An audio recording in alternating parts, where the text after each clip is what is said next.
Boa noite.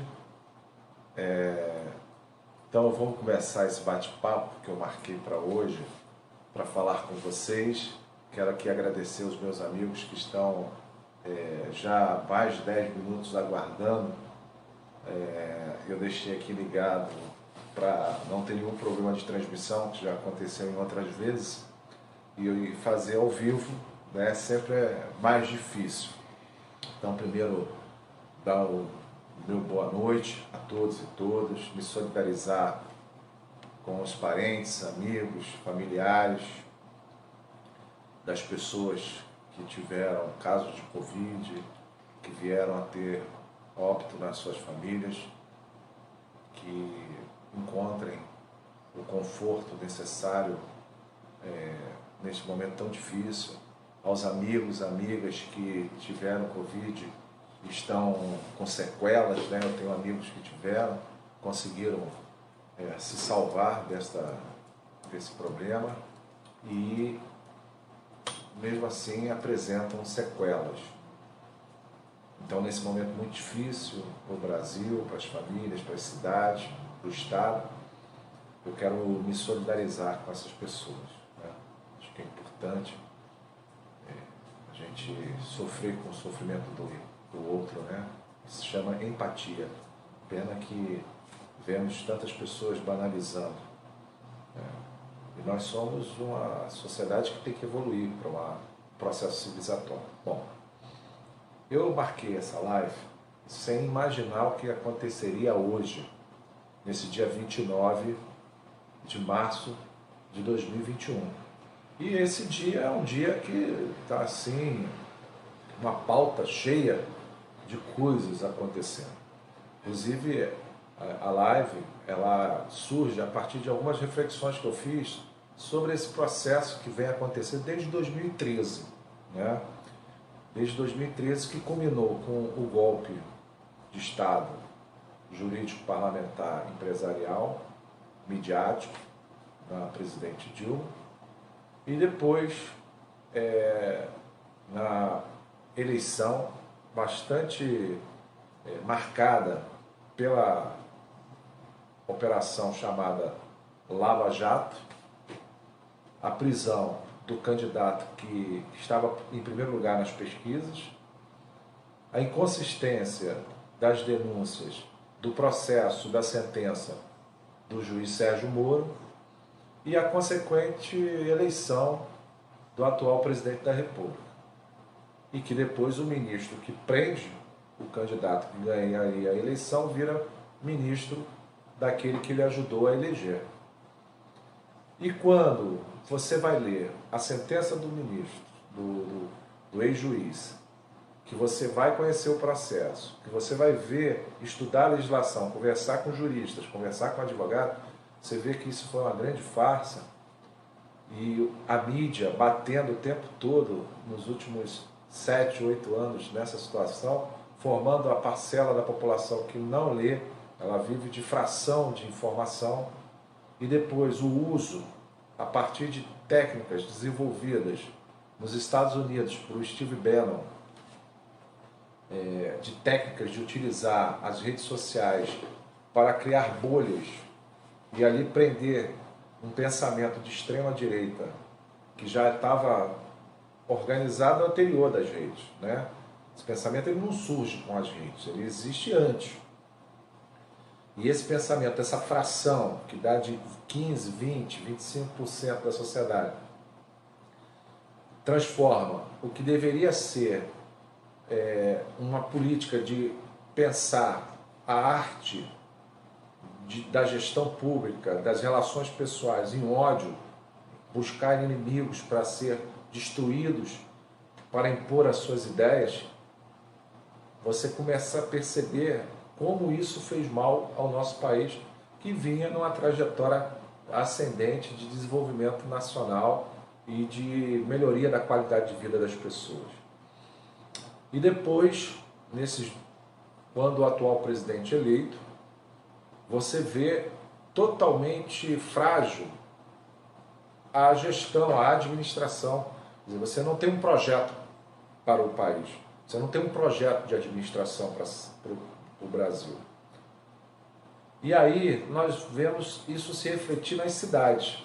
E aí, falando em cidade, eu quero mandar a minha solidariedade a todos os munícipes da cidade de Caxias que também tiveram perdas nas suas famílias, que perderam emprego, que estão assim preocupados com o que vai ser o futuro, e principalmente aos meus colegas profissionais da educação, que mesmo a nossa cidade estando na faixa roxa, temos um prefeito que impõe, não a lei, mas a subversão da lei para impor a sua vontade e manter escolas que sem nenhuma condição, quem conhece as escolas de Duque de Caxias, como eu conheço, como sei da precariedade sanitária das escolas, muitas escolas não têm água potável, muitas das escolas o esgoto passa dentro da cozinha. Ele impõe que os profissionais da educação têm que trabalhar. E mesmo com uma liminar da justiça, ele, mais uma vez, ele impõe o desrespeito à justiça. Que eu quero saber, a justiça, o que vai fazer, porque parece que nós estamos morando numa cidade que tem outra legislação, outra constituição, outra norma de direito. Então, é importante a justiça se posicionar duramente. Até porque se uma pessoa pode descumprir a lei, todos podem. Não é isso? Porque a lei é para todos. Se não vale para um, pode valer para ninguém mais. Então, queremos se solidarizar com o Estado do Rio de Janeiro, que também hoje é um dos estados que tem a maior média móvel de casos e de óbitos no país. Então, quero me solidarizar com todos e falar sobre o tema que a gente combinou, que é a questão da suspeição do Lula e agora a possibilidade, a suspeição do Moro e a volta do Lula ao cenário político. Hoje, nós estamos vendo, no dia de hoje, várias movimentações palacianas por conta do presidente Jair Bolsonaro, tentando mexer as peças do seu tabuleiro no palácio para tentar se salvar. Se salvar porque hoje é notório para o mundo, para o país, para as pessoas que têm bom senso, que há mais de um ano nós somos boicotados no processo de enfrentamento ao Covid-19. Primeiro ele disse, o presidente da República, que era uma gripezinha. Depois, com os seus ministros dizendo que ia ser um número de vítimas menor do que H1N1. Depois, ele pregando algo que deve ser investigado, o parlamento tem que investigar, o Ministério Público Federal tem que investigar, as instituições têm que investigar qual o interesse de pessoas venderem ou propagarem remédios que notadamente não têm efeito. Que os próprios laboratórios que produzem esses remédios diz esse remédio não tem eficácia para a Covid-19. A quem interessa ficar propagando isso? Quem está ganhando? Porque isso é dinheiro. Porque a partir do momento que um líder diz que determinado remédio faz efeito positivo, pessoas que na sua limitação intelectual, na sua pouca visão do mundo, da ciência, correm para as farmácias comprando esses remédios, e de uma hora para outra cresce a venda desses medicamentos em mais de 500%, tem que ser investigado quem é que está lucrando com isso. Quais foram as conversas que houveram entre membros do governo, de laboratório, para que de repente o governo virar propagandista de laboratório. Da mesma forma, um governo que boicotou a vacina, trabalhou contra a vacina, trabalhou contra as medidas preventivas, como o uso de álcool gel, de máscara. E aí, meus queridos, quando este ano o ministro Fachin, após 5 anos, que é uma vergonha, ele anula todas as sentenças do Moro por conta de não ser o fórum apropriado, Curitiba, para julgamento do Lula, isso cria um fato novo na política do Brasil. Porque ao anular e dar provimento ao HC da defesa do Lula, ele torna Lula elegível. Isso cai uma bomba naquele setor que estava tranquilo, achando que o setor bolsonarista, que o presidente Bolsonaro ia concorrer, né, poderia ganhar como WO, ou o centro tradicional, o centro-direito, e inventar um nome que não estava conseguindo e colocar um nome para disputar a eleição presidencial para ganhar do candidato Bolsonaro. Porém, todas as avaliações também perceberam que aquela jogada do Fachin era uma forma, porque ele deixou uma ressalva que ele dava anulação e dava provimento ao HC, jogando para o plenário do STF, onde pode haver uma mudança. Mas por que também Fachin fez isso? Porque a segunda turma do STF teria que julgar a suspeição do Moro. Quando Fachin faz isso, o que a segunda turma faz? Bota para votar o HC do Lula, da suspeição. E aí, quando se faz isso,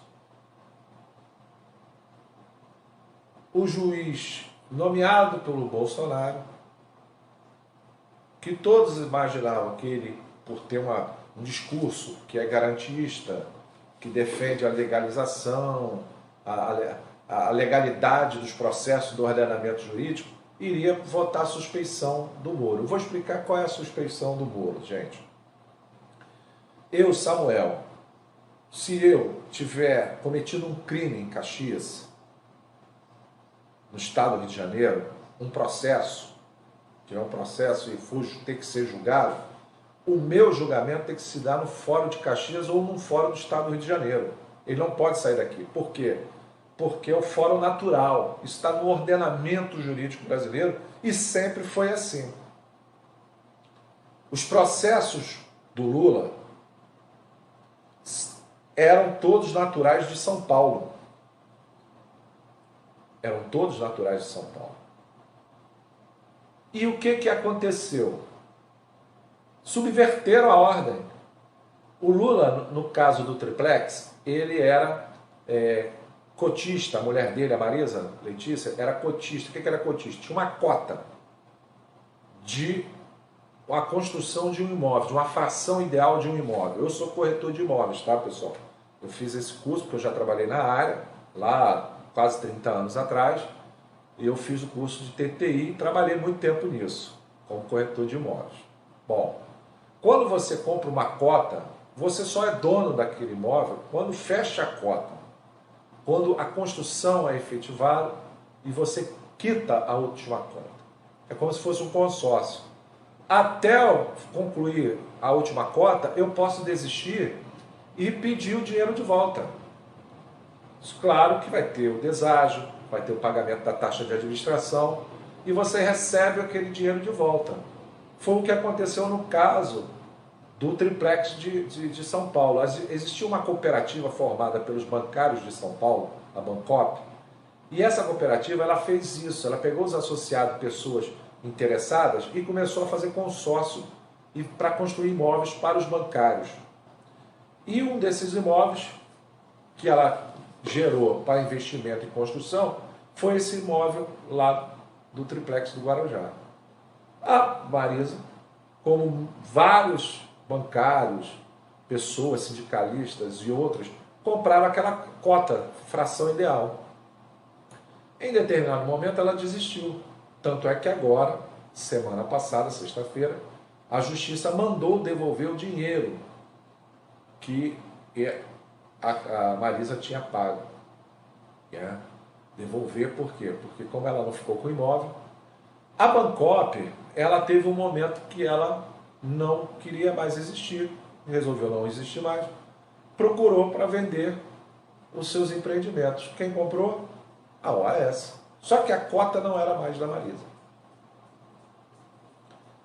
Dos 20 processados nessa questão desse imóvel, 18 ficaram no Fórum de São Paulo. e os 18 foram absolvidos. E o Lula e a esposa dele foram tirados desse grupo dos 20 e levados para Curitiba, para a 13ª Vara, quando não poderia.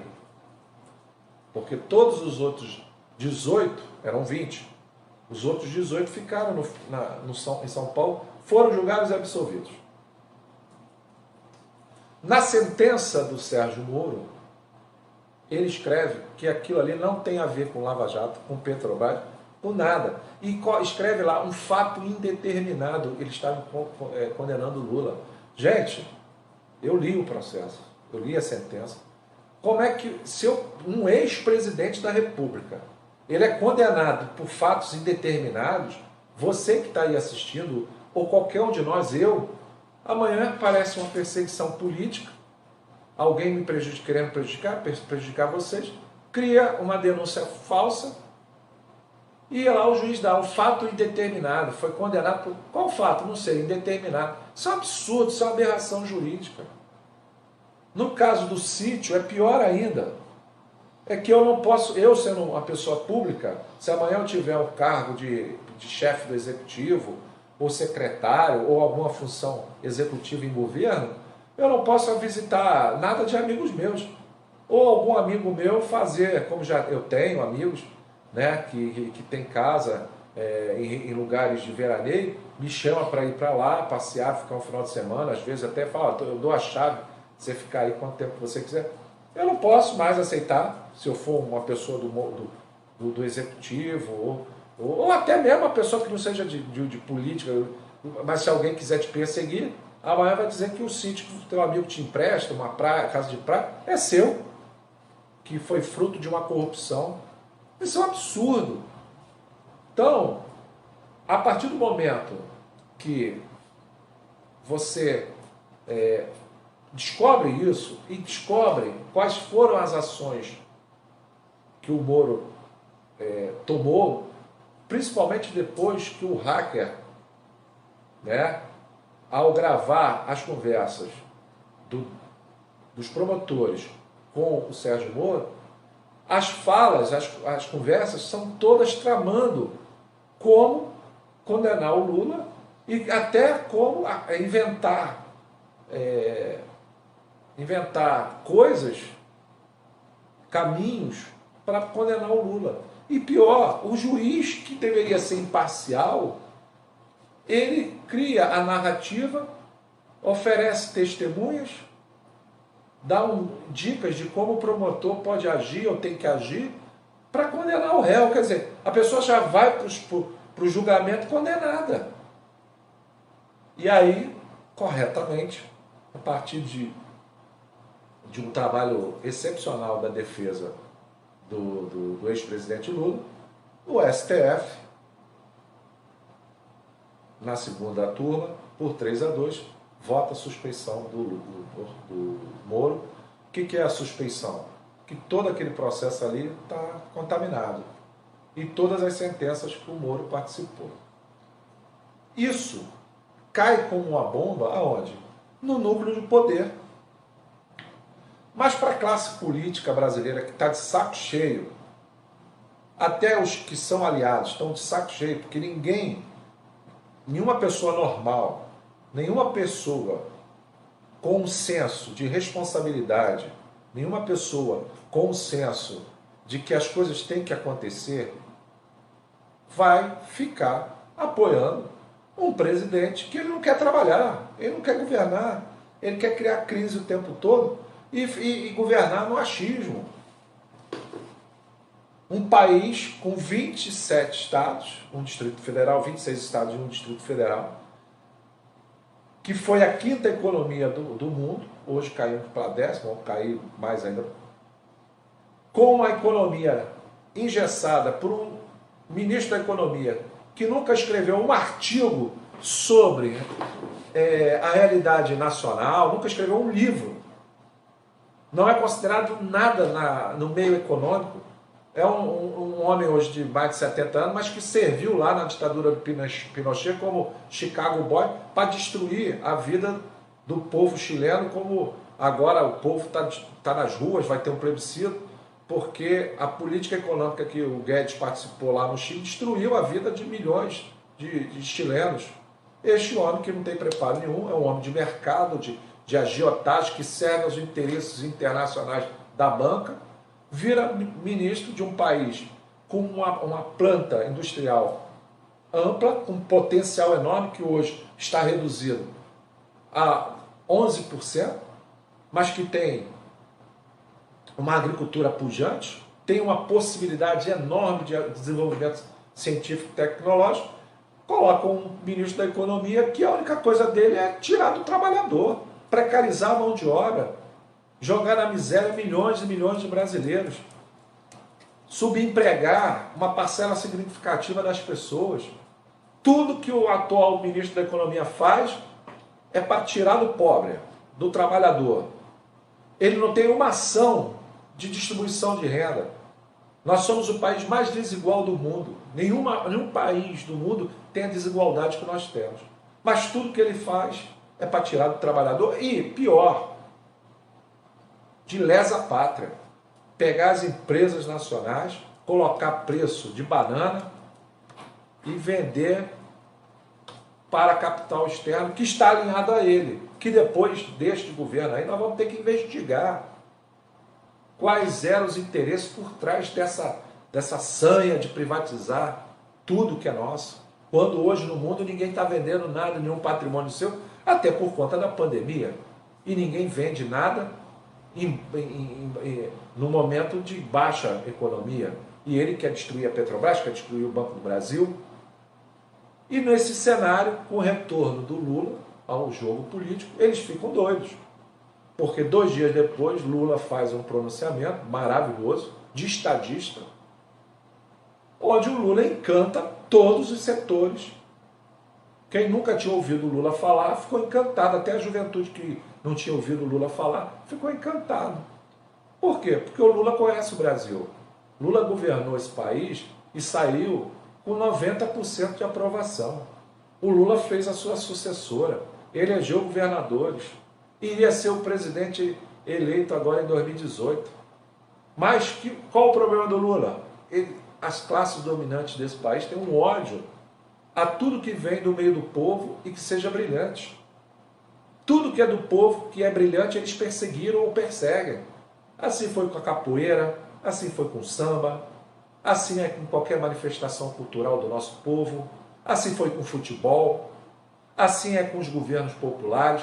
Eles fizeram isso com o Getúlio Vargas, eles fizeram isso com o JK, Juscelino Kubitschek, eles fizeram isso com o João Goulart, fizeram com o Brizola, caçaram o Brizola, perseguiram o Brizola, inventaram o Crivella, senador em 2002, quando o Brizola foi candidato, para derrotar o Brizola.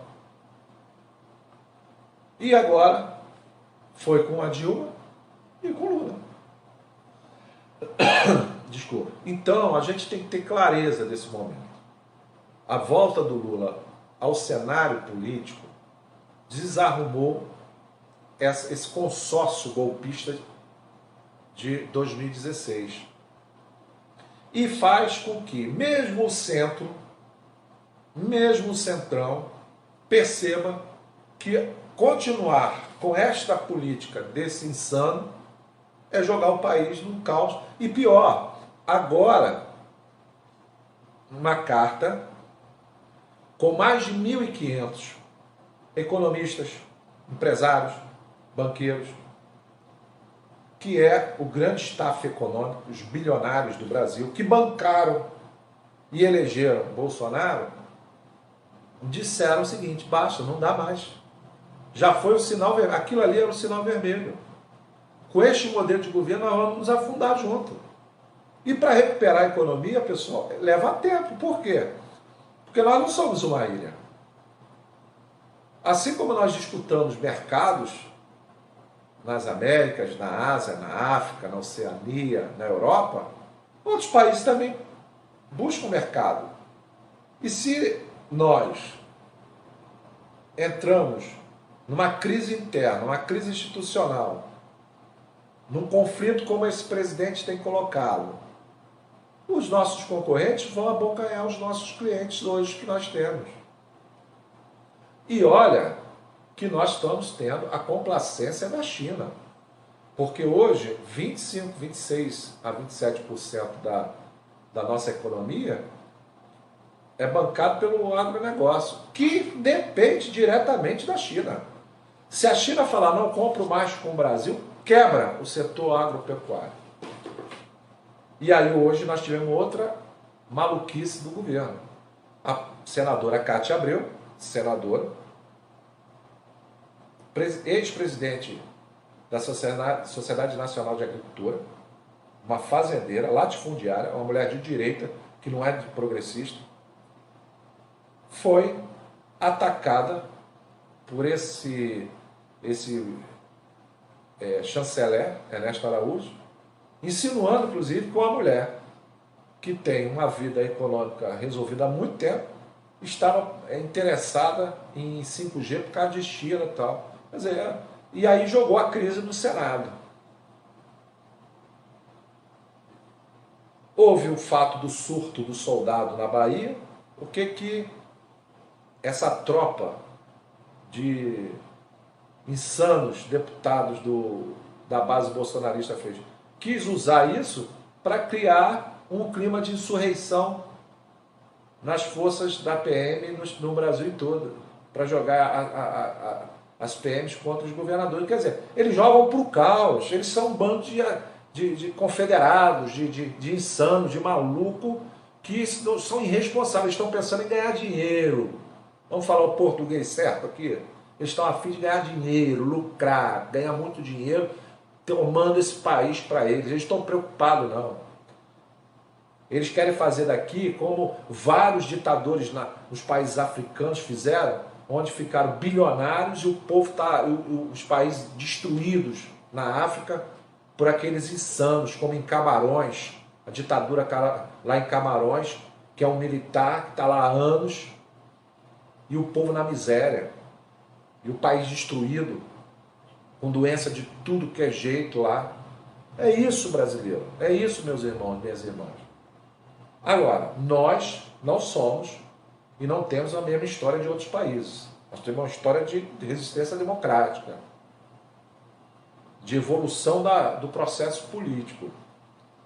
E a falta de democracia ou a tentativa de um autogolpe vai jogar o país numa crise que, no meio de uma pandemia, o número de mortos vai aumentar e não sabe como entra. Quem entra, mas sair, como sair, não sabe se.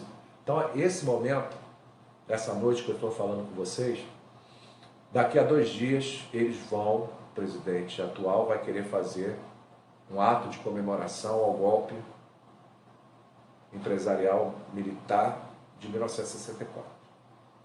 Neste dia 29, há uma crise no governo com as setores das Forças Armadas. Inclusive, o general responsável, coordenador das Forças Armadas no Brasil, Puyol, está reunido agora, nesse momento que eu estou falando com vocês aqui, com o alto comando das Forças Armadas, porque ele é legalista. E hoje, 2 generais foram demitidos porque são legalistas, colocam claramente que é a realidade. As Forças Armadas são organização de Estado, não de governo. Não é uma guarda pretoriana, pessoal de um imperador, de um rei. As Forças Armadas não é o inimigo das Forças Armadas, não é o povo brasileiro, não são os partidos, não é o Congresso, são os inimigos externos, e ela não pode ser usada para manter o capricho e o poder de pessoas que não estão preparadas para exercer o poder na democracia. E nós não sabemos o que vai ser, o que vai acontecer nos próximos dias. Vamos pegar as nossas redes sociais, os nossos contatos e defender a democracia. Chamar as pessoas à reflexão. A democracia é o melhor sistema que nós temos até para questionar a nós mesmos. Qualquer regime de exceção, autoritário, que queira tirar das mãos de nós, que com duras penas construímos a democracia brasileira, o direito de opinar, além de ser algo extremamente que vai nos levar a um conflito jamais imaginado, vai jogar o país e as futuras gerações num atraso onde o seu filho, o meu filho, a minha filha, a sua filha, os seus netos, os jovens vão ter muita dificuldade nos próximos anos, caso as Forças Armadas, o atual presidente, queira colocar o Brasil numa aventura. Primeiro, porque vamos sofrer sanções econômicas mundiais. Vamos ter perdas econômicas. Já não estamos bem, o mundo está em pandemia. Depois, você vai ter uma destruição de toda a base produtiva do país. É uma questão econômica. Então, defender a democracia neste momento é o papel de qualquer pessoa, mesmo aquelas que não gostem de A, B ou C. Esse momento não é momento de discutir ideologia, não é momento de discutir coloração partidária, é o momento de discutir a democracia, aquilo que é caro a todas as pessoas de caráter, de bem, que pensam num país soberano, grande, onde a ciência, a tecnologia, a educação sejam os balizares de um país desenvolvido. Discutir diferenças de um modelo econômico ou modelo social é lá para frente. Agora é a hora de todos os democratas se unirem em defesa da democracia brasileira. Um presidente foi eleito com 30% dos votos válidos do Brasil. 70% não votou nele. Como é que ele quer subjugar 70% da sua vontade de 30%? Até matematicamente está hoje. Todas as pesquisas mostram que ele perdeu boa parte da sua base. Ele está em torno hoje de 20% daqueles que apoiaram ele. E se continuar nessa crise que nós estamos, vai cair mais. Como é que é 20% impor 80% os caprichos de uma família que não está interessada com o poder de desenvolvimento do Brasil? Está preocupada com o seu poder, da sua forma de se manter as suas benesses. Então, meus queridos, minhas queridas, nós temos a obrigação moral com os nossos filhos, com os nossos netos, com a juventude, com os interesses dessa nação, de defendermos a democracia. E a disputa se dá na urna. Quem tiver voto que ganhe. E essa urna que aí está, porque é nesta urna que todos eles foram eleitos, inclusive o atual presidente que foi eleito 30 anos usando essa urna. Sem malandragem, sem caô, sem jogo de 171. Quando é favorável, está tudo bem. Quando não me é favorável, não, isso aí está errado. Isso é coisa de mau caráter. A regra do jogo vale para todo mundo, não vale só para um lado. Então, esse momento é um momento sério que nós estamos vivendo nos últimos anos. Nós estamos no fio da navalha. Agora que nós vamos descobrir quem defende realmente esse país, quem defende a democracia. E aí, quem defender a democracia, as instituições, o Congresso Nacional, o STF, as demais prerrogativas democráticas desse país. É o dos sonhos? Não.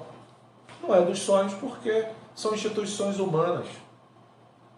A disputa tem que se dar no campo da política, no jogo democrático. Como foi que ele chegou no poder, o atual presidente, e os seus filhos. E a lei. Investigou, viu, tem provas concretas, não é convicção. Não é convicção. Convicção é por conveniência, minha convicção é uma, é outra, não. Tem que ter. Esse é o Estado Democrático de Direito que nós criamos. E o Lula? O Lula é candidato, mas quem diz que o Lula já ganhou a eleição? O jogo é jogado. Será que o Lula é o candidato? Na Argentina, todo mundo tinha medo da Cristina. E ela não foi a candidata. A presidente da Argentina. Nós não sabemos como é que vai ficar as articulações. Agora, que mudou o jogo, mudou. Todo esse desespero de 2 semanas para cá, do presidente até botar máscara, surge a partir do momento que o Lula se torna elegível. Aí dá um desespero, porque eles sabem que o Lula é a maior liderança da América Latina e popular hoje no planeta. Até que o Lula está dando entrevista para jornais americanos, para as maiores redes de TV, norte-americana, europeia, asiática, né? Então, por quê? Porque é uma liderança. Gente, liderança leva anos para se formar. Você não forma líder de um dia para o outro. Você não pega uma pessoa que nunca liderou nada e bota ela para liderar, vai dar errado. Porque liderar é uma preparação. Quem trabalha com recursos humanos sabe disso. Você, para formar um líder numa empresa, formar um líder numa escola, numa organização, você leva tempo. Tem formação, tem experiência, tem as questões que a pessoa sofre para aprender. Então é importante uma liderança. E não se queima a liderança. Nós temos que ter orgulho de ter uma liderança como o Lula. O ódio que tem ao Lula é um ódio, uma parte construída pelos meios de comunicação corporativos, essas grandes redes aí que são financiadas pelo grande capital internacional e nacional, são os meios de comunicação, que vê na figura de uma pessoa que vem do povo, que defende políticas públicas, uma ameaça ao seu status quo. E uma outra parte desse ódio é de pessoas que realmente, né, ela precisa de alguém para odiar, destilar a sua bilis. E aí fica esse ódio ao Lula, como seria para qualquer outra pessoa que viesse do povo. Hoje o nome é o Lula, mas se fosse o Joaquim que viesse do povo e defendesse os interesses do povo, ia ser odiado também, como já foi. Volta a repetir Getúlio Vargas, volta a repetir aqui Juscelino Kubitschek, volta aqui João Goulart, Brizola, tantos outros na história do Brasil que foram perseguidos, odiados, por defender o povo, para querer um pouco de dignidade para o nosso povo. Então, eu acho que a gente tem que estar alerta a isso. Esse processo é um processo que nós vamos construir. Os partidos políticos, sejam eles liberais, de centro ou do campo à esquerda, vão ter que qualificar melhor o debate, inclusive as suas direções. Não dá para terceirizar a direção de partido para botar lá pessoas que vão falar o sim senhor, não senhor, para aquele núcleo encastelado no poder dos partidos. Porque isso, inclusive, também levou o resultado do que nós estamos vivendo hoje. Por quê? Porque quadros políticos de direção também levam tempo para ser formado. E nós vimos também, e eu venho de longa data participando de movimento social, movimento partidário, né? Durante muito tempo me afastei de direções para até cuidar das minhas coisas pessoais, porque você acaba se envolvendo na luta das coisas, nas organizações, você esquece da sua vida. Mas depois eu fui olhar, nesse tempo que eu me afastei, quer dizer, a qualidade das direções também caiu muito. Nós temos que melhorar isso.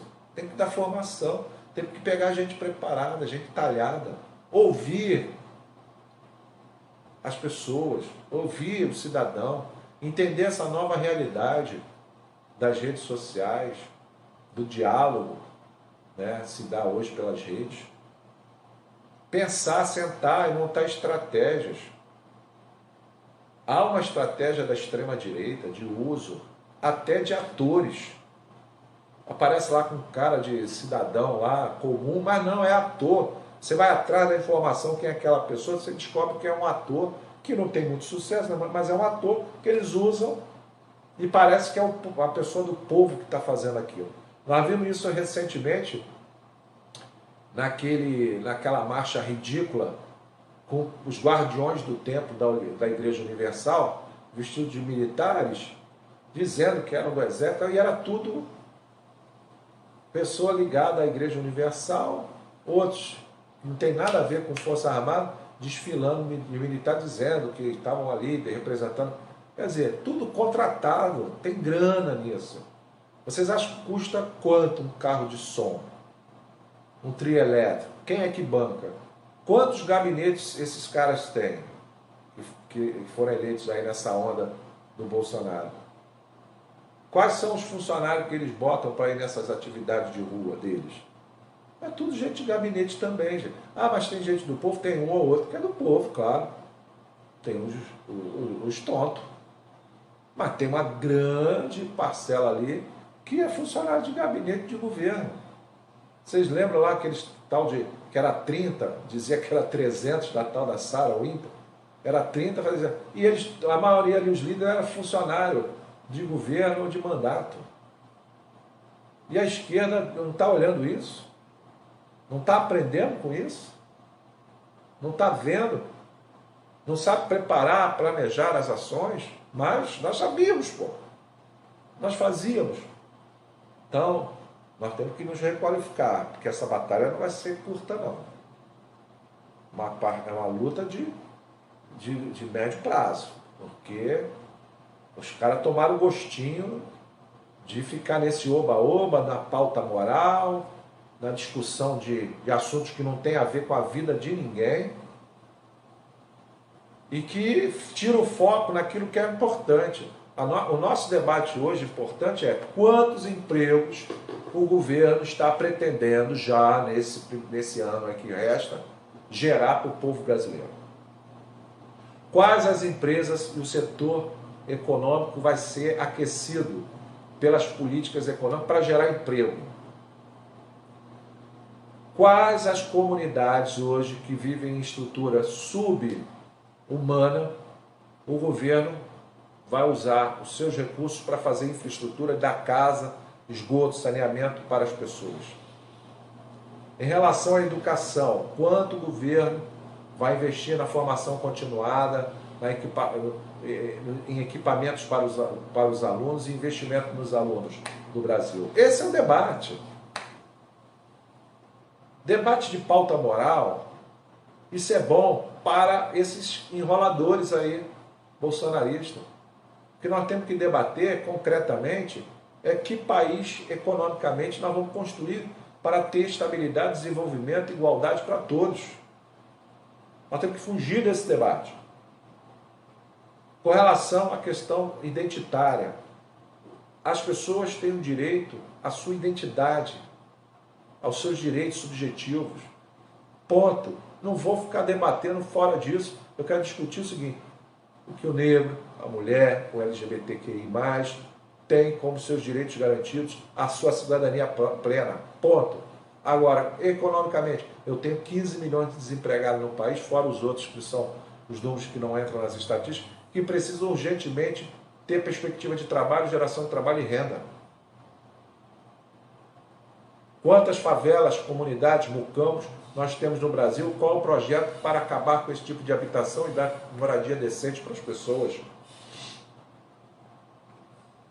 As escolas, as universidades, qual o investimento? Esse é o debate. É aí que está o nosso foco. Então, meus queridos, certamente uma caminhada que nós teremos. Caminhada árdua, difícil, mas que nós temos que estar debatendo. Que bom que o Lula hoje pode ser candidato, é seu direito. Que bom que surjam outros candidatos. É importante ampliar o debate. Quanto é legítimo, eu particularmente, eu sempre defendi isso. Aliás, uma das coisas que levaram a minha cidade, que eu moro, Duque de Caxias, ao atraso, é quando eu falava que os partidos progressistas tinham que ter o direito de ter seus candidatos próprios, as direções dos partidos reduziam as possibilidade de formação de liderança de candidaturas a uma candidatura que surgia do campo do centro-direita, da oligarquia local. E isso fez com que a minha cidade virasse isso aí. Ó. Por quê? Porque lá no auge dos governos progressistas, do PT, da Dilma e dos outros partidos progressistas que ajudaram a construir aquele governo, a minha cidade não tinha candidatura do PT, não tinha candidatura do PCdoB, não tinha candidatura do PDT. Aí, o que aconteceu? Cadê a liderança desse campo? Não teve possibilidade de surgir. Que tinha que marchar os partidos com um cara oriundo das oligarquias da cidade. Então tem muita coisa também, passar essa tempestade, que nós vamos ter que colocar os pingos nos is. Eu nunca fiz política de oba-oba. Nunca fiz política de oba-oba. Minha política sempre teve foco, programa, projeto e posição. E posição. E para a gente mudar essa realidade, nós vamos ter que ter foco, projeto, programa, ampliar a base de diálogo do nosso campo, porque, na verdade, nós hoje estamos numa situação muito difícil. Nesse momento, está tendo a reunião lá do alto comando das Forças Armadas, há uma crise, porque generais não aceitam quebrar a estrutura legal do Brasil para se tornarem fiadores, né, Está passando aqui uma ambulância aqui, espero que não seja a pessoa indo a uma situação grave. Mas o alto comando está reunido e eu espero que tenha um juízo. Porque jogar o país novamente nas sombras, nas trevas, até resgatar esse país vai ser. E no meio de uma pandemia, mesmo que não tivesse pandemia, o Brasil não pode entrar em aventura autoritárias em pleno século XXI, quando nós somos signatários de vários tratados democráticos, comerciais, onde você, para fazer determinado comércio com determinado país, você tem que garantir a democracia e as instituições. E aí, se não garantir, o país vive embargo econômico. Correto? Então, nós temos que estar alerta. Eu sei que é difícil. Nós temos um setor aí, que é um setor neopentecostal, mais reacionário, que trabalha com a limitação das pessoas, com um analfabetismo funcional, onde as pessoas não ouvem, você pode dar o argumento mais razoável, com provas, e a pessoa não vai te ouvir. Ela já está com aquele pensamento que ela não muda, ou seja, é a pessoa burra, né? Porque toda pessoa inteligente, quando aparecem argumentos, provas, ela muda. Porque é assim, o ser humano ele não é algo fossiilizado, fechado, hermeticamente preso àquilo ali. Se aparece possibilidade de crescimento, de evolução, o que ele vai fazer? Ele vai mudar. Então, e aí a gente tem esse setor que é muito difícil. Temos outros que, pelo ódio, construído pela mídia, pelos meios de comunicação, aos setores progressistas e às suas lideranças, a pessoa ela não conversa contigo, ela está com ódio. E a pessoa com ódio, meu filho, como é que faz? Não tem razão. Mas nós temos que insistir, nós temos aí de 70% a 80% da população que a gente tem que ganhar para o nosso projeto de desenvolvimento nacional. Eu, Samuel Maia, sempre defendi isso, projeto nacional desenvolvimentista. O Brasil, ele tem que ser soberano. E para ser soberano, ele tem que ser desenvolvido. E para ser desenvolvido, ele tem que investir nas questões nacionais. A empresa nacional, empregos aqui no país. Olha, eu tenho a indústria naval hoje, que eu poderia estar gerando aí milhares de empregos, e está quebrando a indústria naval porque Depois do golpe de 2016, com o seu Temer e com esse atual governo, foi fazer navio em países de fora, Coreia do Sul, né? Quando esses navios podiam estar sendo feitos aqui, as plataformas, que geram milhares de empregos. O nosso pré-sal, primeira coisa que o Temer fez com o seu grupo foi entregar as nossas reservas de pré-sal para o capital estrangeiro, para a França, para os Estados Unidos. Ou seja, eles pegaram o nosso petróleo sem dar um tiro para invadir o Iraque e outros países lá. Eles destruíram os países aqui sem dar um tiro. Foi um golpe em 2016. Então nós temos que resgatar esse sentimento nacional. O Brasil, ele disputa mercado com o mundo todo. Então nós temos que defender os nossos interesses. Como é que eu vou ser um país que eu vou ficar dizendo sim senhor, não senhor para outro país? Não pode. Você gostaria na sua casa? Você está na sua casa morando e tudo que tu for fazer na sua casa tem que pedir licença para outra pessoa fora da sua casa para fazer. É assim que está o Brasil hoje. Você não pode evoluir porque se você evoluir, o outro acha que você pode tomar alguma coisa dele, então quer que você mantenha-se do jeito que está. Isso não pode. Nós temos que ter altruísmo, nós temos que ter orgulho, fazer as coisas nossa. Então, eu queria muito conversar essas coisas com vocês. São muitas coisas angustiantes, assim, porque a gente que vem há muito tempo lutando pelas coisas do nosso país, da nossa cidade. Eu costumo dizer aos mais novos, às pessoas que não conhecem a história, tudo que tem de desenvolvimento nas nossas cidades, no nosso estado, no nosso país, foi a luta do movimento social. Associação de moradores, clube de mulheres, sindicatos, organizações sociais, que foram lutando para que tivéssemos creche, asfalto, saneamento, hospital. Porque os governos não faziam não, gente. Mesmo o país sempre sendo um país rico, ele não fazia. Eu cresci no processo da ditadura empresarial militar, do golpe de 64.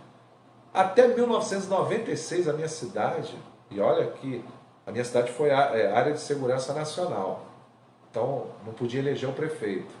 Os generais indicavam os coronéis. Quando acabou a ditadura, a Duque de Caxias não tinha nenhuma creche pública. Escola pública eram pouquíssimas. Sabe o que eles faziam? Eles fizeram um acordo com escolas particulares. E quem era o dono das escolas particulares? Os políticos que apoiavam a ditadura empresarial militar. E aí o dinheiro da prefeitura, em vez de ir para construir escola municipal, eles pegavam o dinheiro e davam para as escolas particulares. Através de quê? Bolsa de estudo. E você, que não conseguia vaga na escola municipal, o seu responsável tinha que pedir a um político, um deputado, um vereador, pelo amor de Deus, uma bolsa de estudo se quisesse que o filho estudar. Aí sabe o que acontecia? Era o voto de cabresto. O seu familiar ficava na mão daquele político que te deu a bolsa. Porque se ele não fosse reeleito, se você não votasse nele, você perdia a bolsa. E as escolas que recebiam a bolsa, os donos ficavam milionários. E eles eram quem? Os que estavam na prefeitura. Eram os parentes lá dos políticos. Era um círculo vicioso. Isso que o Paulo Guedes quer, o tal do voucher, que ele fala que tem que ter o voucher para a faculdade, para as escolas. Para quê? Para manter o nosso povo no cabresto. É a bolsa de estudo. Lá da época que eu era criança. Desculpa. Então, as ruas da minha cidade, 99% não tinha asfalto. Era vala a céu aberto. Quem lutou para ter asfalto foram as associações de moradores. Eu mesmo, garoto, adolescente, ajudei muito a dona Zefinha, lá na Vila São Luís, na Associação de Moradores, a colar cartaz aí, dar para o frente, fazer manifestação, fechar a rua, pedindo asfalto, saneamento, escola, porque eles não queriam fazer não. O dinheiro ia tudo para eles. Então não é à toa que tem um grupo desses aqui, que é da cidade, que tem até uma colônia lá em Miami. É isso que eles querem para o Brasil, fazer disso aqui um lugar de exploração, e essa casta vai morar fora. E a gente aqui vivendo nas piores condições possíveis. Então a gente tem que acordar. Temos que acordar. É isso que eles querem para o nosso povo. Viver ali na miséria, explorando as nossas riquezas naturais, que o Brasil é um país que tem muita riqueza natural, aí manda as riquezas para fora, explora o nosso povo. Eles não têm respeito mesmo pela vida das pessoas. É só ver o que está acontecendo nessa pandemia. Porque se eles tivessem respeito, eles tinham criado um auxílio emergencial decente. Em vez de dar 1,4 trilhões de reais, que eles fizeram isso, deram para os bancos, ele pegava esse dinheiro e bancava os pequenos, micros e médios empresários nesse processo de fechamento de comércio, para diminuir a pressão nos hospitais, como algumas cidades estão fazendo. O que eu estou falando não é algo que não existe. Você tem municípios, vou dar aqui do Rio de Janeiro, Niterói, Maricá, estão fazendo isso. As empresas comércio, isso, aquilo, fechou, tem um fundo social que está bancando. E fora o auxílio emergencial, que é muito maior que o governo federal, para os trabalhadores informais e aqueles que estão em risco, em situação vulnerável. Então, não só aqui no Rio, fora em outros estados. Então, se outros estados e municípios estão fazendo, por que o governo federal não fez? Porque não estão nem aí para você, para mim. Se tivesse preocupado com o comércio mesmo, com a vida das pessoas, quando a Pfizer veio oferecer 70 milhões de vacina ano passado, eles tinham comprado, fechado, e hoje nós já estávamos aí com mais de 20% da população vacinada. Então, gente, eu acho que é importante a gente estar sempre se falando. Eu quero pedir a você que compartilhe, né, essa live de hoje, leve para o máximo de pessoas que, de repente, né, tem pessoas que nunca ouviram falar essas coisas que eu estou falando aqui. E aí, de repente, nós estamos estabelecendo um diálogo com pessoas que não têm essa informação que a gente está fazendo aqui. Então, compartilhar com as pessoas, mandar para os seus grupos de pessoas, chamar para o debate. Se você gostar, curta, comente. Se você quiser tratar de um assunto ou de um tema, na próxima live que eu fizer, você coloca, por favor, aí nos comentários, que aí eu vou tratar do assunto que você está pedindo, né? E, acima de tudo, cuide-se, cuide da sua família. Não saia sem máscara, use álcool gel, leve o álcool gel no bolso, se tiver que sair. Não se aglomere, não esteja com pessoas que você não tem certeza que essas pessoas estão tendo cuidado ou não. As coisas que chegam na sua casa, faça higienização, limpe tudo, passe, né, lave com detergente, passe álcool gel, né, tome, cuide-se.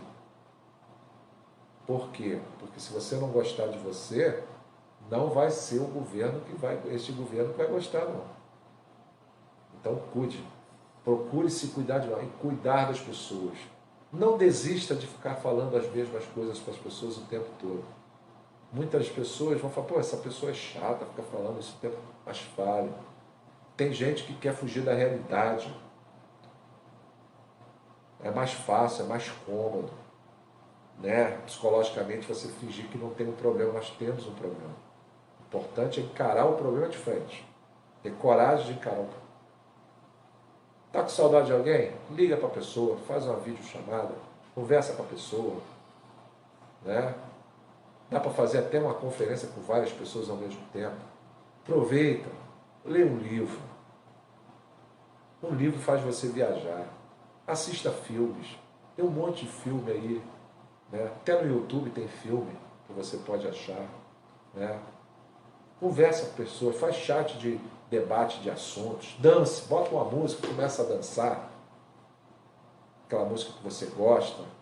Procure novos artistas. Uma coisa que eu tenho feito muito nesse período aí é buscar nova MPB. Então tem muito jovem bom aí surgindo na nova MPB. Tem os antigos também. Então, procure ocupar seu tempo com coisas edificantes. Faça um curso, tem um monte de curso aí na internet gratuito. Vai aprender uma coisa nova. Ocupa seu tempo de forma criativa. E ligado, e vigilante para que nossa democracia não seja usurpada. Porque é muito bom fazer isso aqui, ó. Conversar com você, usar as redes sociais para conversar com você. Pior dos cenários é a gente não poder fazer mais isso, que é uma ditadura. Então, eu queria agradecer aos meus queridos que ficaram aí esperando. Eu vi algumas pessoas aguardando, levou mais de 10 minutos para que eu entrasse, porque eu tinha deixado ligado, preparado, já tudo engatilhado para começar. Agradecer aqueles que vieram depois, agradecer aqueles que estão sempre nas redes sociais conversando comigo, compartilhando, mandando mensagens, falando comigo no WhatsApp, falando comigo no Facebook, falando no Instagram. Quero agradecer a cada um de vocês. Vocês não sabem como isso é importante para mim também nesse momento, saber que não estou sozinho, que tem pessoas que comungam das mesmas ideias, até das divergências, temos divergências algumas vezes, mas que está aí, está querendo dialogar, está querendo conversar, está querendo construir. É muito difícil construir. Destruir é rápido, gente. É só ver quanto tempo leva para construir uma casa. E quanto tempo você leva para botar a casa abaixo. Assim é um país. Nós não podemos deixar tudo que foi construído nos últimos 40, 50 anos, 100 anos, deixar um governo de 1 ano, 2 anos destruir. Para depois a gente ter um trabalho danado para construir outra vez. Então vamos construir, vamos garantir o que está construído e avançar, melhorar. Aquilo que não está bom, reformar, melhorar, aprimorar. Então eu quero agradecer você, pedir para você compartilhar, curtir, chamar outras pessoas, chamar pessoas para vir conhecer a nossa página. Todo dia eu coloco alguma informação, alguma novidade, sempre procuro deixar as pessoas bem informadas e também com mensagens positivas para as pessoas. Tenha certeza, nós vamos passar esse momento, nós vamos superar esse momento, nós vamos sair mais fortes e melhores e com um aprendizado muito maior depois desses momentos. Mas para isso a gente tem que estar com a mão dada ao outro e ninguém soltar a mão de ninguém e sabermos que o bem vencerá sempre o mal e as pessoas que têm boas energias sempre irão passar boas energias para as outras pessoas. Quero agradecer, espero que você tenha gostado. Um forte abraço, um beijo no coração de cada um. Vou procurar responder todas as questões que foram colocadas aqui nos comentários e agradecer a você e até a próxima. Fica ligado, se você gostou, convide outras pessoas para a próxima live também participar aqui com a gente. E eu vou procurar cada vez mais aperfeiçoar esse momento usando a tecnologia até para interagir mais com você. Tá legal? Muito obrigado, até a próxima.